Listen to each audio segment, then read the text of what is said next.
किसी बेहद दुखद, बेहद कष्टकारी अनुभव को एक शब्द में कहना हो तो कहते हैं कि भाई नारकीय अनुभव हुआ, नरक जैसा। अब नरक कैसा है? अब ऐसे वर्णन आते हैं कि कैसे नरक होते हैं, तो मतलब कि वहाँ भयंकर पीड़ा होती है, कष्ट होता है। ऐसा ही नारकीय अनुभव अगर किसी को लेना हो, जिसने नहीं लिया हो, जो ले रहे हैं उनको तो राजस्थान और मध्य प्रदेश में बसों में सफ़र करके देखें। कहीं आना जाना हो और बस में आओ जाओ। मैंने अपने जीवन में कितनी तरह के कष्ट देखे होंगे, लेकिन मध्य प्रदेश और राजस्थान की बसों में सफ़र का जो कष्ट है, वैसा कष्ट तो कभी नहीं देखा मैंने। मध्य प्रदेश में तो रोडवेज ही नहीं है, जो स्टेट गवर्नमेंट की सुविधा होती है, वो तो सालों पहले बंद बिक चुकी है। सब बहुत पुराना रोडवेज जो था स्टेट गवर्नमेंट का, वो मध्य प्रदेश का था। और चूँकि अब जो भी है चलता है, तो अब वहाँ प्राइवेट बसें चलती है।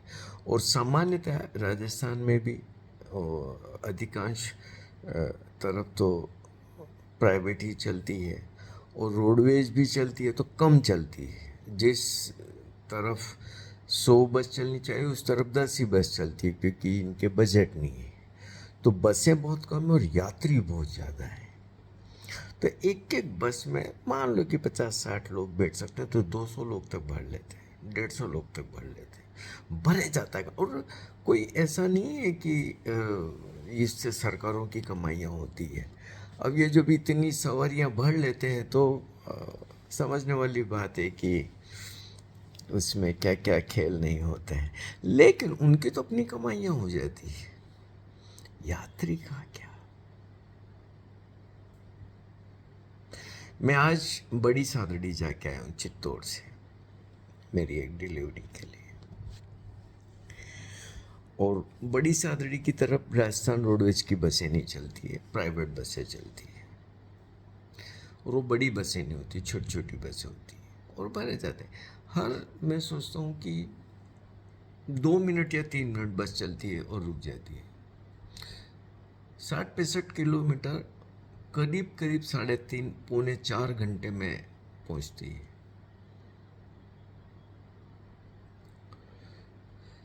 दो जगह 15-15, 20-20 मिनट के लिए खड़ी भी रहती है, क्योंकि पैसेंजर्स का इंतज़ार करते हैं। तो पर उनको कुछ लेना देना नहीं कि जो लोग बैठे हैं उनको तकलीफ हो रही, क्योंकि भयावह गर्मी है और बस में आप बैठे और भीड़ है,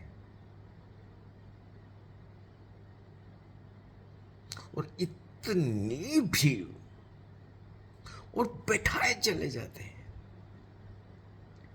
आज मैंने कंडक्टर को कहा, मैंने कहा भाई जरा सा इंसानियत से देख ले यार इस बस में बैठे हुए लोगों को, थोड़ी सी रहम कर यार। सिर्फ अपनी कमाई के लिए और अपनी जेबें भरने के लिए क्यों इतना दुख दे रहे हो यार।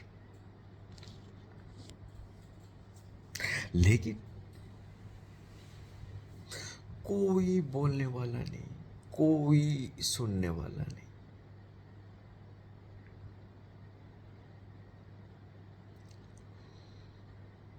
और मुझे चूंकि लगभग रोजाना ही इन बसों में जाना आना पड़ता है, तो जो गर्मी होती है, बदबू होती है, भीड़ होती है,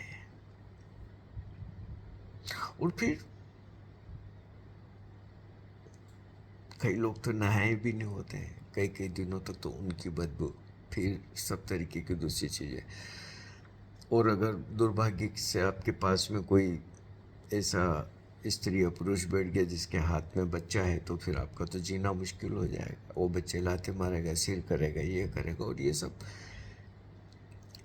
और आजकल तो मोबाइल है, पता नहीं क्या क्या बजाते रहते हैं लोग बाग जोर जोर से मोबाइल पे। आपको सुनना हो कि न सुनना हो, कि पसंद आए कि नहीं पसंद आए, और बैठे हो बस में भूखे प्यासे, कहीं आने के नहीं, कहीं जाने के नहीं। आज मैं बड़ी सादड़ी जाके आया, 11:30 बजे निकला घर से, और शाम को 6:30 बजे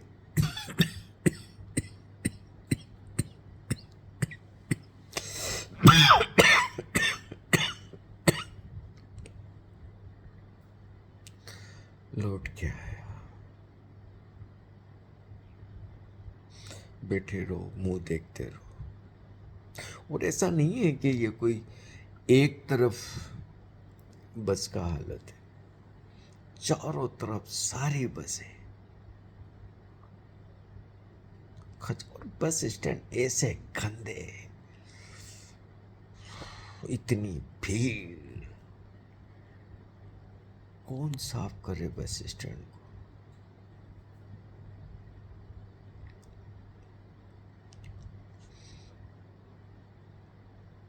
किसके को है इन पीड़ाओं को, इन यातनाओं को? कौन सुनने वाला है?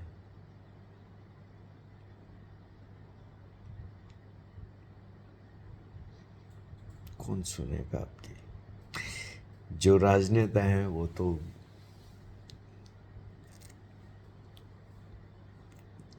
परम लग्जरी में जी रहे हैं। हजारों कारें उनके आगे पीछे घूमती है। अधिकारी हैं, उनकी अपनी एयर कंडीशन कारें हैं। बड़े व्यापारी और पैसे वाले हैं, उनकी अपनी कारें हैं। क्योंकि कोई भी बसों में तो गरीब लोग और निम्न मध्यम वर्गीय लोग चलते हैं, उसके अलावा तो बस में कोई नहीं चलता। उनकी आवाज़ कौन सुने? उनको तो मैं आज भी पूछता हूँ, मैं रोज जाना बस में पूछता हूँ, जोर जोर से खड़ा होकर पूछता हूँ यात्रियों से कि आप इतनी यातना से यात्रा कर रहे हैं, कोई बोलते क्यों नहीं? लेकिन उन बेचारों को तो ये पता नहीं कि किसको बोले, क्या बोले। उनको तो ये लगता है कि ऐसे ही शायद यात्रा करने में। उनको कहता हूँ नहीं, अच्छी बस में अच्छा सफ़र करने का हमारा अधिकार है, हमने पैसा दिया इस बात का। अभी कल गडकरी जी का मैं वक्तव्य सुन रहा था कि 2025 तक सारी ट्रकें, जो ट्रक चालक का जो जगह होती है, वो केबिन जो होता है, वो एयर कंडीशन हो जाने चाहिए, सारे ट्रक एयर कंडीशन। गडकरी साहब अच्छा कर रहे हैं, बहुत अच्छा कर रहे हैं, लेकिन थोड़ा हम यात्रियों का भी तो सोच लो, देख लो, कभी रुक के दे। मैं चुनौती देता हूँ इन राजनेताओं को, इन अधिकारियों को, इन अमीरों को जो बड़ी बड़ी बातें करते हैं। एक दिन एक बस में सफ़र करके देखे तो पता चलेगा कि इस देश का आम नागरिक कितनी घनघोर पीड़ा में जी रहा है, और करोड़ों करोड़ों करोड़ों ये आम लोग हैं। और मेरे जैसों को तो इस भीड़ में नोटबंदी के धक्के से पहुंचा हूं मैं, मेरा कोई गुनाह नहीं है।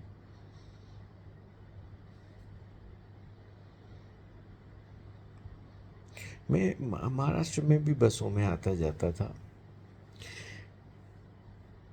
महाराष्ट्र में चारों तरफ बसें 3 तरह की चलती है। एक सामान्य बस चलती है, एक बीच वाली चलती है जिसका टिकट थोड़ा ज़्यादा होता है, एक ऊपर वाली वल्वो होती है। और हर 2 स्टेशन के बीच में, बड़े स्टेशन के बीच में, जैसे पूना सतारा या इस तरीके से बॉम्बे पूना और सब, नॉन स्टॉप बसें चलती है लगातार। उसमें कंडक्टर नहीं होता है, बस स्टैंड पे खड़ी रहती है, टिकट मिल जाते हैं, सीट मिल जाती है, बैठ जाओ और बस चल देती है, वो कहीं भी नहीं रुकेगी। फिर एक के पीछे एक बसें चला रखी। खड़ी सवारी महाराष्ट्र में लेते ही नहीं, कभी बहुत सालों सालों में आपको ऐसा होगा। अगर बस भर जाती है, सब लोग बैठ जाते हैं, तो फिर कंडक्टर इशारा कर देता है पीछे, क्योंकि पीछे के पीछे गाड़ियां चला रखी। और इतने ईमानदार कंडक्टर मैंने काफ़ी सालों तक इस बात को देखा। वो कोई बेईमानी नहीं करते, ईमानदारी से टिकट बनाएंगे और अपनी सीट पे बैठ जाएंगे। अच्छी चल रही है रोडवेज, यात्री आराम से सफ़र करते हैं, यात्रा करते हैं। मुझे इतने सालों तक महाराष्ट्र में घूमने में शायद ही कभी मैं खड़े होके यात्रा की होगी, ऐसी भीड़ मैंने देखी होगी। अब वो भी तो इसी देश में एक राज्य है, और वो संभव हुआ है ना, तो फिर मध्य प्रदेश राजस्थान में ये संभव क्यों नहीं होता है?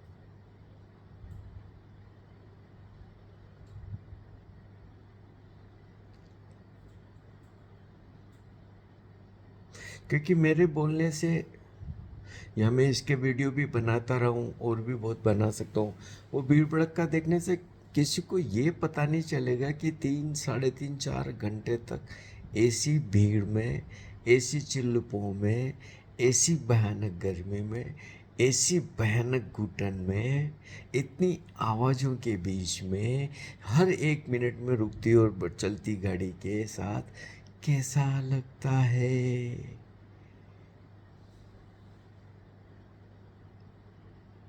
और मैंने आज तक इस समस्या पे कोई वीडियो नहीं देखा, कोई लेख नहीं देखा किसी का भी। क्यों? क्योंकि जो ये लोग वीडियो बनाते हैं, ये जो लोग लिखते हैं, या जो लोग इस तरीके की चीज़ें करते हैं, वो कोई भी ऐसी बसों में सफ़र ही नहीं करते। उनको पता ही नहीं कि किस पीड़ा से गुजर रहा है भारत का एक निम्न वर्ग। कौन सुने? कल सुबह फिर इसी तरीके से बस में जाना है, दौड़ना है, भागना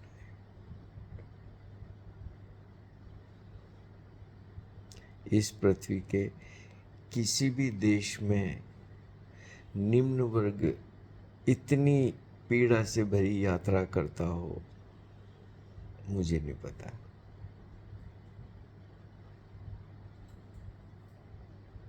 मेरी इच्छा है कि ये वीडियो बहुत लोगों तक पहुँचे, संबंधित अधिकारियों से तक पहुँचे, राजनेताओं तक पहुँचे। कोई तो जवाबदार होता होगा ना इनका। इन प्राइवेट बसों में मन चाहा किराया लेते हैं, क्योंकि वो टिकट तो देते ही नहीं है। कंडक्टर के जो मूड में आ जाए वो पैसा ले लेता है। अब करो क्या आप? मैं भी पिछली बार भदेसर से बड़ी सादड़ी तक गया था। कंडक्टर ने 50 रुपये ले लिए। मेरे को पता चल रहा था कि ज़्यादा में, लेकिन करता क्या, दिए मैंने 50 रुपये। वो तो 2 3 बार दूसरी बस में मुझे एक वही कर दूसरा एक व्यक्ति मिल गया जो उस बस में था, वो भी बसों का ही काम करता है, कंडक्टर वगैरह ही। उसने मुझे बोला कि आपके 25 से 50 रुपये, 25 के रुपये जगह की जगह 50 रुपये ले लिए उसने आपसे। मैंने कहा मुझे पता चल रहा था, लेकिन मैं करूँ क्या। और ऐसे ही मैंने आज देखा, मेरे पा, पास ही 2 महिलाएं बैठी थी, गांव की महिलाएं थी बेचारी। उनसे कंडक्टर ने काफ़ी पैसा, उन्होंने पूछा भी, अरे अतरा पैसा कर ले रहे हो, अब क्या कर लो। लेकिन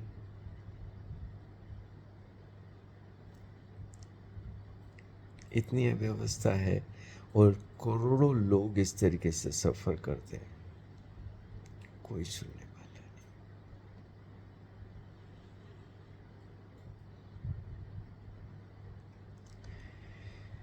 नहीं। बस सुनते रहो कि डंका बज रहा है, सुनते रहो कि डंका बजता रहे। ये डंका बजते रहने की बातें गाँव पे नमक छिड़ने जैसी होती है। पसीने में लथपथ, थक के चूर चूर, जब घर आता हूँ और देखता हूँ कि डंका बज रहा है, हमारी पीड़ा का डंका कौन सुने। कौन सुने, किसको कहे। मेरे को ही पता नहीं चलता कि इस समस्या के लिए किससे जाके बात करनी चाहिए और इस समस्या का निदान क्या है।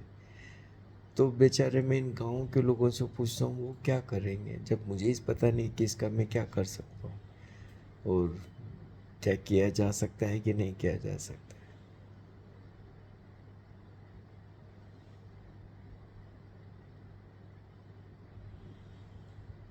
नार की यातना भोगना हो तो राजस्थान और मध्य प्रदेश में किसी छोटे गांव या कहीं भी बस में आ जाके देखो, अगर नानी याद नहीं आ जाए ना तो मुझे कहना।